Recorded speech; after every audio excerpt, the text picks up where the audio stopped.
to 5 and Colour, which I will dedicate to Norman Blake because he's obviously enjoying that very much indeed. Teenage Fanclub, welcome back to the programme. Well, it's nice to be here, Mark. Thanks for having us. A real pleasure. So before we go any further, Norman, would you like to introduce your bandmates, please? Okay, yeah, hopefully I'll get this right, because I've spent the last 30 years working with them. But no, so on bass here, Dave McGowan. Yep. Hello. Hello, mate. Okay, on drums, Francis McDonald. Yep. Hello. Hello. On the keyboards, there's Eros Childs. Oh, yeah. And behind me here is Raymond McGinley. Hello. Most certainly. Me here. Fabulous. Okay, then.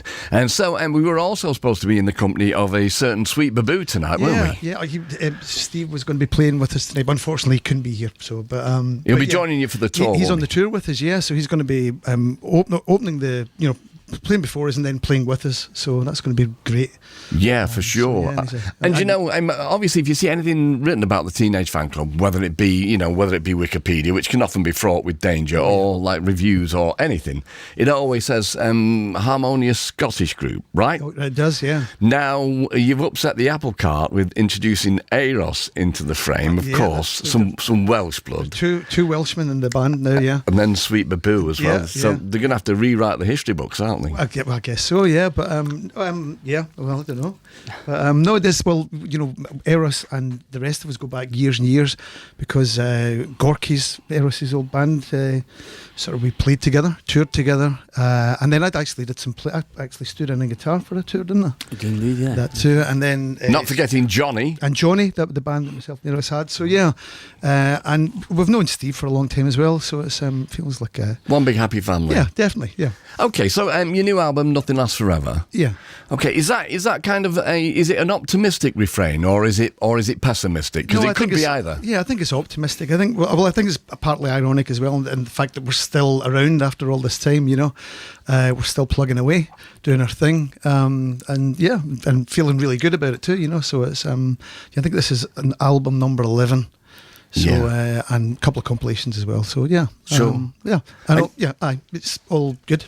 Yeah, and you went to Rockfield to record it. We did. Yeah, you've not been there for a while. Well, we haven't, but we love it there because Kingsley. Well, it was actually it's the first residential studio in the world, apparently. Really? Yep. Bohemian Rhapsody was written there. And also, Kingsley Ward, who owns the place, is amazing. He recorded with Joe Meek, him and his brother. Joe Meek produced a record for them and stuff. So, everyone's been there. Iggy Pop, Hawkwind, tons of artists. But it's just a great environment, and it's still a working farm as well. In fact, we were there. It was on Country File when we were there. Kingsley was being interviewed. They were on Country File. Really? Yeah, it was. Yeah. Was it not some shots of you walking behind him in wellies and stuff? No, we didn't quite make that. But Kingsley was walking around pretending that he was, he was a farmer or whatever.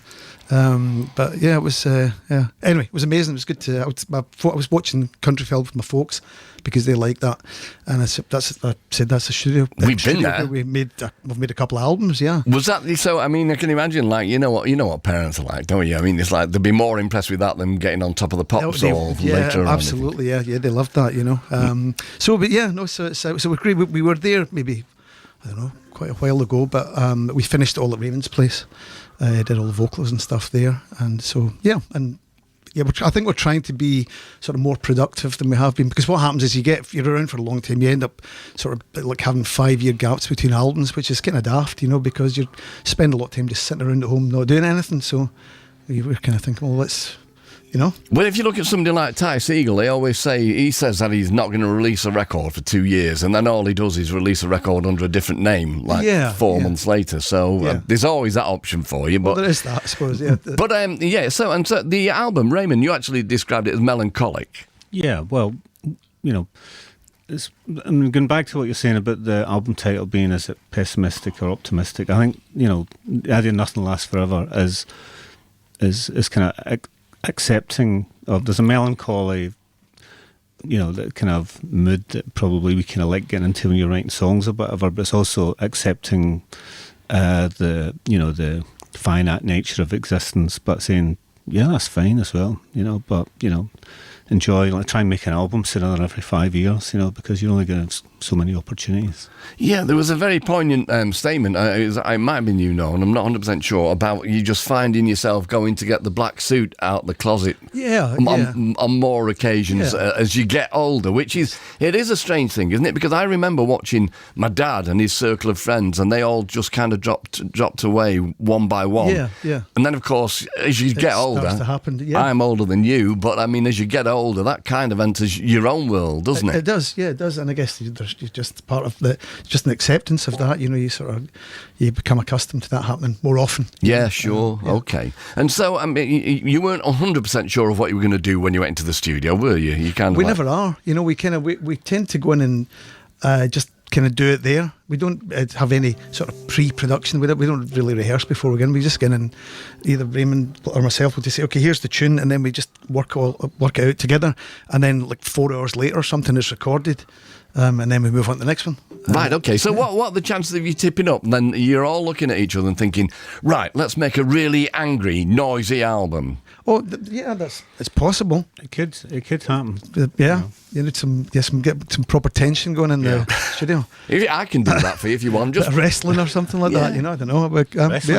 I mean, obviously you toured with Nirvana, didn't you? We did, yeah. We did the Nevermind tour. Yeah. It was the European leg of that. It was amazing because you're sort of witnessing this phenomenon. We were a tiny part of it, but it was incredible to be around that. Because when the tour started, I mean, I've got a really strong memory of some of my strongest memories are kind of things like us all being in Stockholm and sitting like in a sort of public park, like a kids' park or whatever, with Nirvana, eating ice cream. Everyone had like a cone or whatever you call it, like an ice cream cone. We're all just hanging out.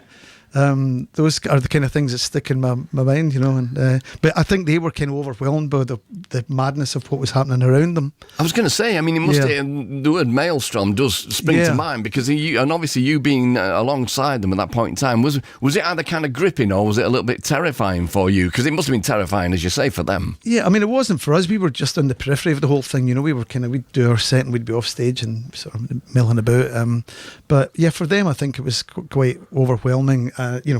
They'd gone from, in just a few months, playing fairly small crowds to massive crowds, and that's actually, we've not done that very often. Festivals, the funny thing about playing to a big crowd is that there's it's real anonymity thing that happens, it becomes, smaller crowds, the kind of intimacy you get from that's really exciting. And I think they probably realised we're never going to, experience that again. And that playing in a band, that's the best feeling, when you play in a small space and you can sort of see people, it's the. I think the Nirvana story, really, and you would know better than I, kind of epitomises be careful what you wish for. Yeah, I don't think they liked being famous or whatever. I mean, I suppose Kurt would do things like they had Jad Fair and Daniel Johnson supporting them, so they'd do things like that. But I think, say for example, Jad was opening, or half Japanese were opening for Nirvana, and the crowd would be totally booing them, and so Kurt really hated that,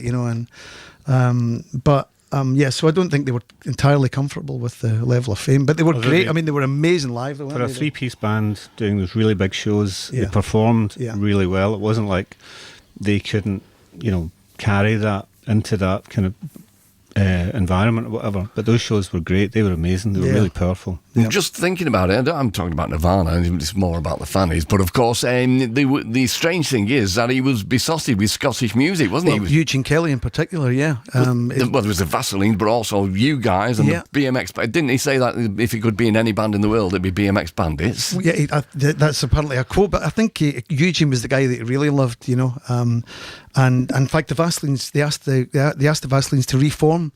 And I was actually the other person in the room when Eugene met Kurt Cobain for the first time. Right. And it was incredible. It was we'd gone through and just me and Eugene were in the back of the van. I remember we were drinking cheap wine, and we got to the venue in Edinburgh, and we met Chris Novoselic, and he said, "Oh yeah, nice to meet you. Kurt's upstairs." And we got upstairs into the dressing room, and it was Kurt was wearing that really heavy eyeliner. And I remember turning around and looking at Eugene, and he said, "Wow, Eugene Kelly! I can't believe I'm meeting Eugene Kelly." Amazing. And they became friends from that point. And obviously, we got to know them pretty well as well. Right. Okay. that. Yeah. Sure. I Amazing. mean, enough of Nirvana. We've never spoken about that before. We haven't. But so it's nice to be able to do that. Actually, So cool. And also, I mean, I don't want to start a fight within the band, but I think it was a Scotsman did describe you, Norman, as the greatest living Scottish songwriter. Raymond, what have you got to say to that then? Well, as Ewan McComb he's a said mate that, of I mine. think, didn't he? yeah, Ewan, who wrote that, is a friend of mine. So that was, but it was very nice of him to do that. Right, And it didn't cost me that much. Fair enough. So, okay. yeah. All right then. So as we mentioned, you have got a tour, and so we now then lead Crash Records at Key Club, and that's a 40-minute full band show on the 27th, so a couple of days' time. Are you working tomorrow at all? One in London, Rough Trade East. That's sold out though, isn't it? I think, I think so. Yeah. Okay. Yeah. Moving on then to November, you're playing Belfast, Queen's University, Glasgow, Tramway Theatre, Aberdeen, Tivoli Theatre, Edinburgh, Assembly Rooms, Leeds, Broodnell. Some of these, well, a lot of them sold out actually. Gateshead Sage Hall 2, Manchester Royal Northern College of Music, Sheffield Lead Mill, Bath Comedia, Birmingham Town Hall, 2 nights at Earth in London, and Sweet Baboo will be the support. Mm-hmm. So I'm going to shut up now and let you play 3 tunes back to back. So what tunes are you going to play in what order? Okay, now see, I always forget the names of the songs. This one's We're called playing See the Light first. See the Light.